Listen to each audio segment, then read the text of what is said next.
Yo, if I can't get a job and I don't want to trap or scam, then what do I do? I can't trade because you need money to trade. I can't drop ship. You need money to drop ship. I can't freaking resell. You need money to resell. I tried mowing lawns again. I tried DoorDash. I got denied by DoorDash. I tried washing cars. I even had a period of time where I was helping someone install lights in buildings. And I was getting like $100 every time I did that, but he don't need me no more. Like, bro, there is genuinely nothing that I can do right now to make money, bro. Does somebody know anything I could do, bro? Anything, because I need money. Let's talk about how people are surviving with zero income. Now, it's no surprise that the job market is bad.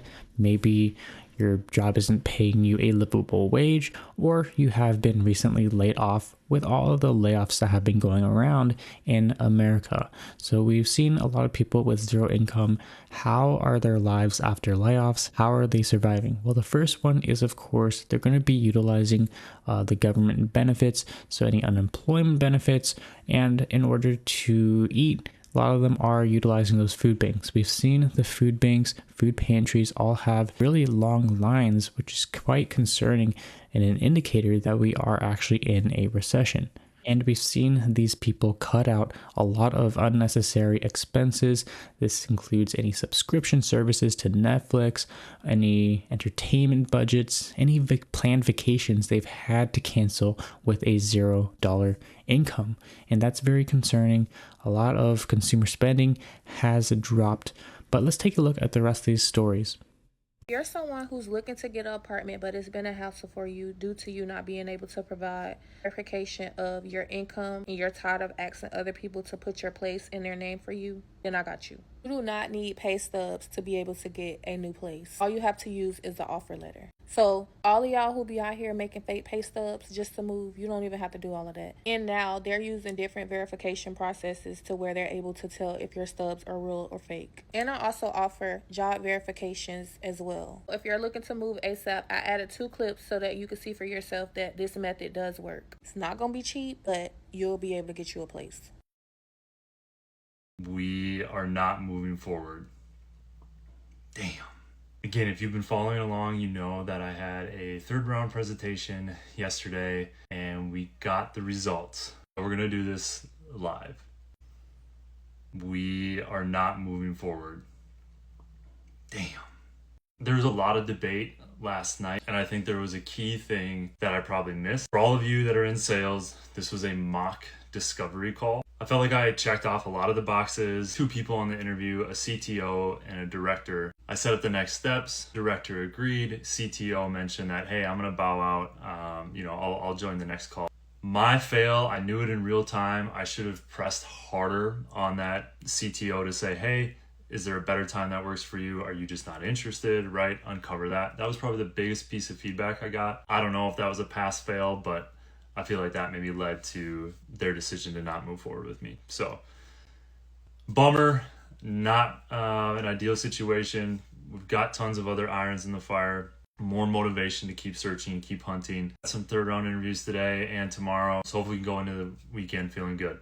I haven't had health insurance for 6 years, which I know is concerning to a lot of you. I'm currently sick, if you couldn't tell, so I figured I would explain why I've opted out of health insurance the past few years. So in America, when you turn 26, you get kicked off of your parents' health insurance plan. My financial situation was really bad 6 years ago. Living in financial survival mode, I just couldn't accept that money being taken out of my paycheck every month for something that I may not have absolutely needed. When I felt like the money could have gone towards so many different things, like paying my bills, going towards my student loans, or even just trying to save. Even worse, when I would think about how much I would save over the year if I opted out of health insurance, it typically would save me about $1,800 to $1,900 over the year. And at that time, it felt much more important to have that to go towards bills and my debt. I'll be honest too, I rarely get sick. Typically, I get sick maybe once a year at most. I attribute that to my frugal lifestyle because I cook all my food myself. And I know I'm really lucky that I haven't had to go see a doctor over the past 6 years. To be honest, anytime I get sick, I just load up on drinking hot water, just try to rehydrate my body, and it's always worked for me. I always figured if it ever got so bad that I had to go see a doctor, I could go to a walk-in clinic. It would still be much cheaper in the end than paying into health insurance for the whole year. And I don't condone other people to do this. I just have a bad relationship with money and struggle with putting money above myself.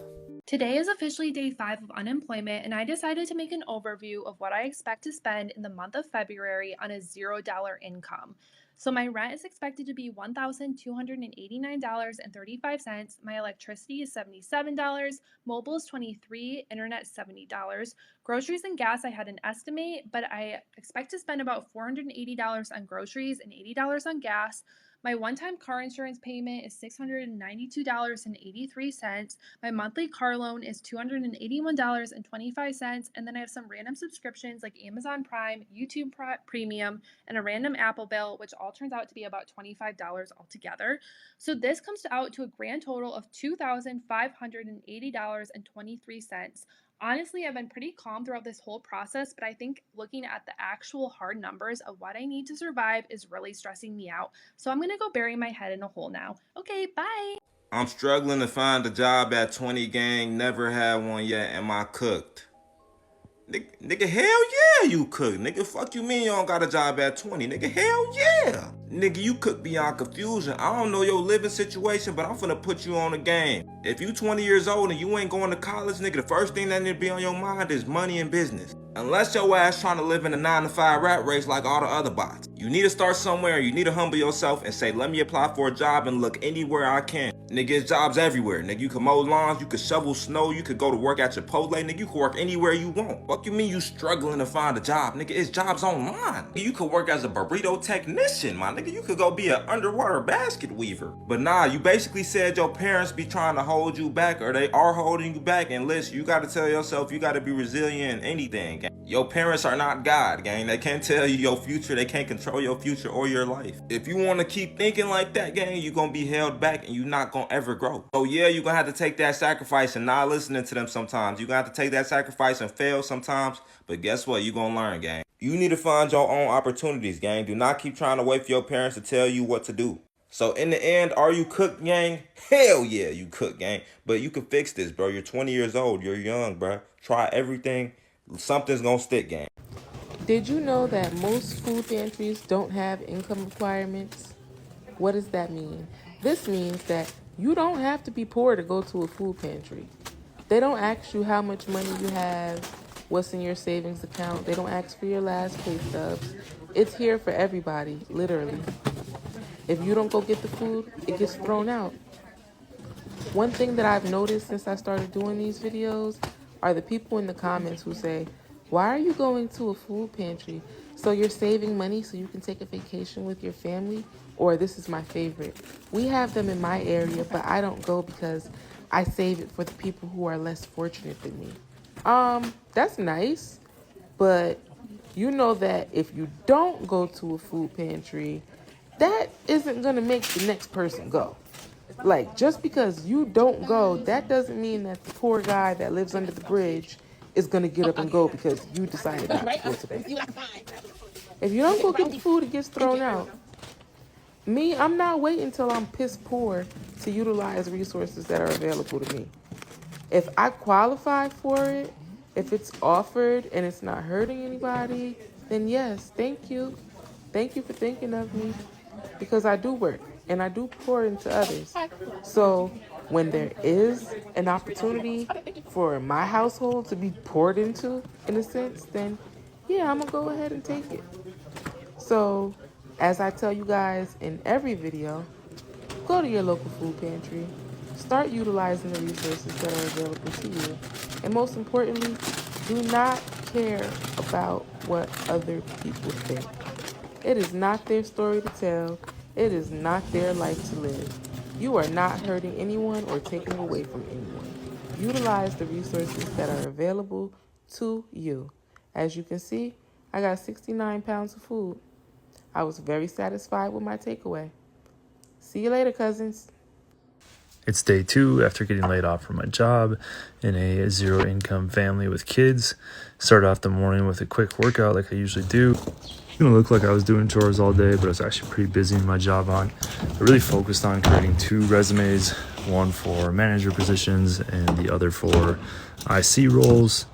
I also prioritized writing recommendations for my direct reports and 2 directors that I had.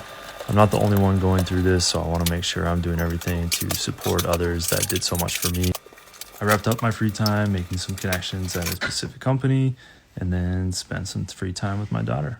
We're going out of town this weekend, so looking forward to reflecting on a chaotic week. Hi, I wanted to show you some of the unconventional ways I'm surviving as somebody who has lived with no income. This is a poop rag. For 9 months because I'm disabled and I've been unable to work and was waiting on SSDI approval. I have since been approved but have still not received payment, and this is how I'm making it work. We can't afford toilet paper right now, so if I have a stuffy nose that I gotta blow,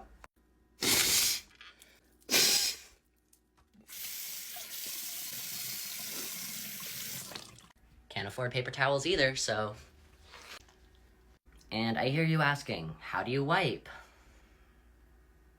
I will say, we normally can find some toilet paper or spare some toilet paper or have some napkins and have something we can throw away and use. We won't flush anything non-flushable. But, worst case, and I'm only sharing this because I really want you guys to actually know what it's like, what it's truly genuinely like to be impoverished, to face poverty at the hands of disability. This is how I wipe. This is a poop rag. Every time I pee, I use one side of it. Every time I poop, I use the other side of it. Every time I wash my hands, when I'm done, I wash my hands and the rag very, very thoroughly, and then I put it up to dry and use it again. And I use a different rag every day. Everyone in the house uses a different rag so that we're not sharing rags. It's gross, but it works. Dirty rags go in the laundry, which we do not have here and we cannot afford to do, and we are thankful enough to have somebody in our personal community who is doing that work, stepping up, and helping us get it done. That is what supporting your community looks like. This is what our fridge looks like.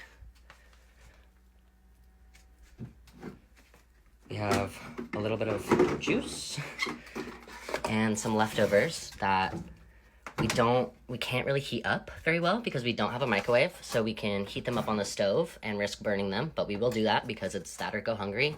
And some apple juice. This is our freezer. We've got some popsicles in an ice cube tray. On top of the fridge, we have some chips and dry pasta, a thing of beans and a thing of beans.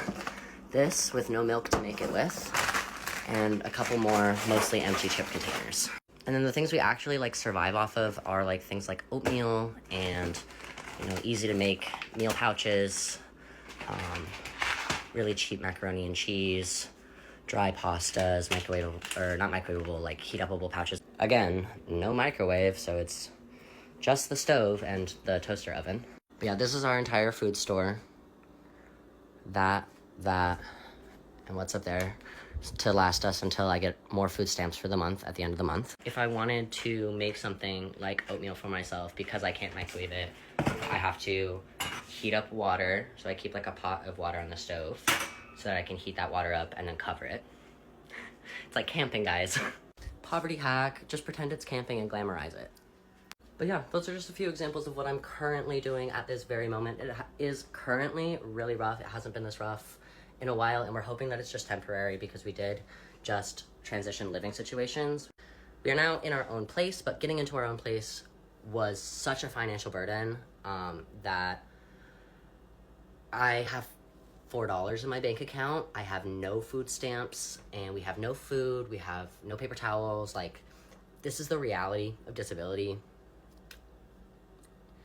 And I wish more people talked about it because there's nothing I can do about it. I cannot get a job. I have been approved for disability. I'm waiting for it. Do you know how long I've been waiting for it? I submitted my application in October 2023.